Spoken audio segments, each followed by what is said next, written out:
Hello, good afternoon, welcome to daily current affair MCQ. Today is 20 सितंबर 2024। Start करते हैं अपने पहले क्वेश्चन से। देखो, जो हमारा पहला क्वेश्चन है वो ये कह रहा है कि लेजिस्लेटिव असेंबली को लेकर के कौन सा स्टेटमेंट सही है वो आपको बताना है। ठीक है, तो ये पूछा है लेजिस्लेटिव असेंबली को लेकर के कौन सा स्टेटमेंट सही है, यानी विधानसभा को लेकर के कौन सा स्टेटमेंट सही है वो आपको बताना है। ठीक है, पहला स्टेटमेंट आपको कहता है the article 174 of the Indian constitution provide for the composition of the state legislative assembly. ठीक है, यानी कहता है आर्टिकल 124 जो हमारे इंडियन कॉन्स्टिट्यूशन वो बताता है आपका कंपोजिशन ऑफ स्टेट लेजिस्लेटिव के लिए। ठीक है, सेकंड कहता है कि article 170 of the Indian constitution provide the procedure for the dissolution of the state legislative assembly. State legislative assembly के डिसॉल्व होने की बात बताता है आर्टिकल 170।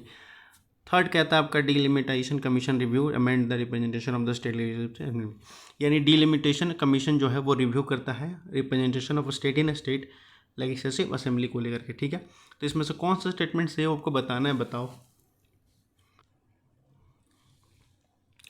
तो इसका आंसर ए हो जाएगा। ठीक है, और इसका सही आंसर क्या होगा? थर्ड स्टेटमेंट सही है, ये फर्स्ट और सेकंड गलत है। ठीक है, आपका ए आंसर हो जाएगा। Let's move to the next question.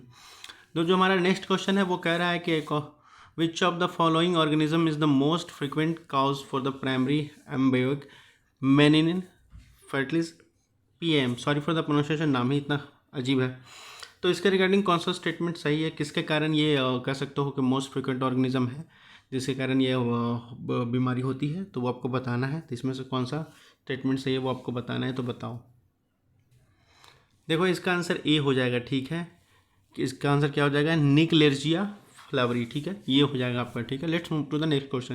देखो, जो हमारा नेक्स्ट क्वेश्चन है वो ये कह रहा है कि फाइनेंशियल एक्शन टास्क फोर्स यानी FTAF के रिगार्डिंग कौन सा स्टेटमेंट सही है वो आपको बताना है।